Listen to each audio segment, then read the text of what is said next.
All right, I'm back. This probably be a short video because the bell's going to ring, but I really wanted to get to like question number, I don't know what. I wanted to get past all the questions to do with integration by parts, so whatever. 1 to e squared, those are both numbers, x ln x dx. So this is integration by parts. The derivative of ln x is 1 over x. It's not going to match. So let's go through the rules. See, I'd like stop for 2 seconds. X is u, and then the derivative of x is 1 dx. dv, I'm totally off. Ln x. Why did I change my mind? Because I don't have an antiderivative rule for ln x. Even though if I went back to question whatever it was, 6, I could actually do it. All right, so this is 1 over x dx. This is x. And so you take the antiderivative of that, you add 1 to the exponent, and divide. And there we go. All right. So the rule is u v minus v. I'm going to write it like this. Du. I'm going to clean this up. That's an important skill, to be able to algebraically clean this up. What did I write down? So ln x, x squared over 2. We have 1/2. X squared over x is just x. So our answer is ln x. Oh, and that goes from 1 to e. Oh, we haven't done the... Not yet. Okay. So until I fully integrate is when I put in the bounds. Add 1 to the exponent and divide. So we have ln x, x squared over 4. And now I'm going to plug in.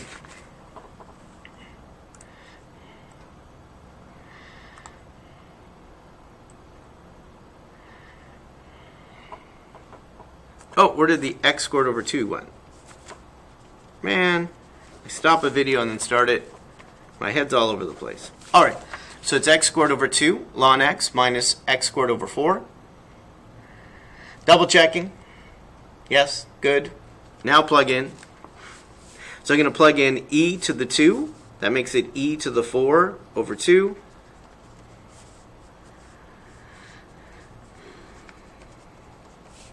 Minus, parentheses, 1. That's 1/2. Ln 1 is 0. 1/4. So this is just 0. So subtract a negative. But that's pretty the way it is. We're good. Done. Man. All right, here we go. I'll do better. Number 16. We're going to integrate x arc tangent x. We're going to let u be arc tangent x, because we don't have an antiderivative rule for that, but we do now because we did it back in question number 9, but we're not going to act like that. And then the derivative of that is 1 over 1 plus x squared.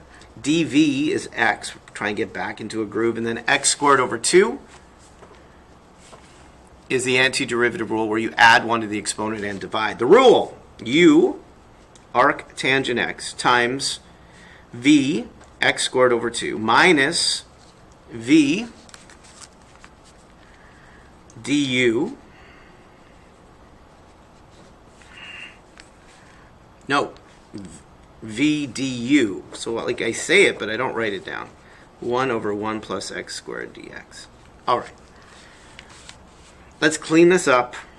What direction am I going to go?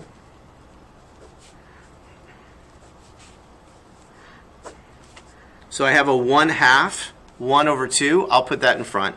I have x squared and 1 plus x squared in the denominator. At this point, we're going to do long division because the power terms match. So off on the side, here we go. 1 plus x squared into x squared. That goes once. So 1 times x squared, 1 times 1, subtract to find the remainder. So the answer is 1. Let me write this down. Arc tangent x, x squared over 2, minus 1/2. And then I have 1. And then I have negative 1 over 1 plus x squared.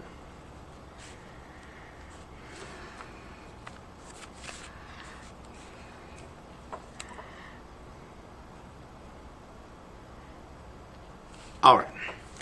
So now I have arc tangent x, x squared over 2, minus 1/2 parentheses. The antiderivative rule for 1 is just x. The antiderivative rule for this, the derivative of the denominator is 2x, not matching. This is arc tangent, which means a is the square root of 1, and u is the square root of x squared. And so usually in front of arctangent would be 1 over a, but 1 over 1 is 1, so I don't need it. We are subtracting, so it's just arctangent, and then it's u over a, x over 1, which is x, and then plus c. Whew! That was fun. And we got there. And it's right, finally, getting back there. All right, number 17. I think 17 to 19. Here we go. Can you just remember your derivative rule? So much easier to take the derivative. So what's the derivative rule here? It's a fraction. Got it? See that 2? We'll keep the 2 in front. And then what's inside? It goes 1 plus e to the 2x squared. And the derivative of that is e to the 2x times 2. I mean, it's not perfect. You still have to know the rules and follow the rules. But that is it. That's the rule for tangent. 18. It's still easier than integrating if we know the rule. And if we want to be a rule follower. Ln arc sine x. What's the derivative? It's a fraction. So for ln, the absolute value bars doesn't change the rule. So what I see goes in the denominator. The derivative of this goes in the numerator. That's 1 over the square root of 1 minus x squared. And you could write that and that together in the denominator if that's what you want to do. But that's good the way it looks. Number 19.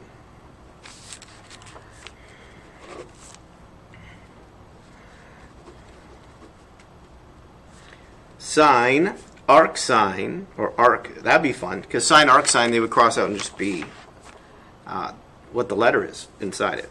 So you could, anyways, another time. But these don't undo each other. So the derivative rule for sine is cosine. Rewrite whatever's inside. Times the hook is the derivative of what's inside the parentheses. That's a fraction. That's 1 over 1 plus t squared. Done. 20. I'm just going to go and do all the trig stuff, and then 25 is where we're going to end. So, if the x coordinate is 1/2, what angle is that? And that's pi over 3. Knowing your unit circle. Arcsine negative root 3 over 2. If the y value is negative root 3 over 2, what angle is it? It's in quadrant 4. It's written as a negative angle. And it's negative pi over 3. 22.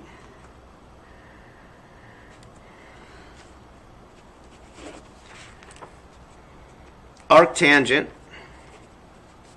negative 1 over root 3. All right, we got this. So this is y over x. It's negative, so it's in quadrant number 4 as a negative angle. So this is negative, it's 1/2 and negative root 3 over 2. Nope, the other way.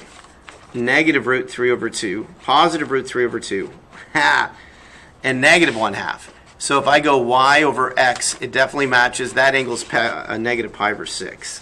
I know. 23.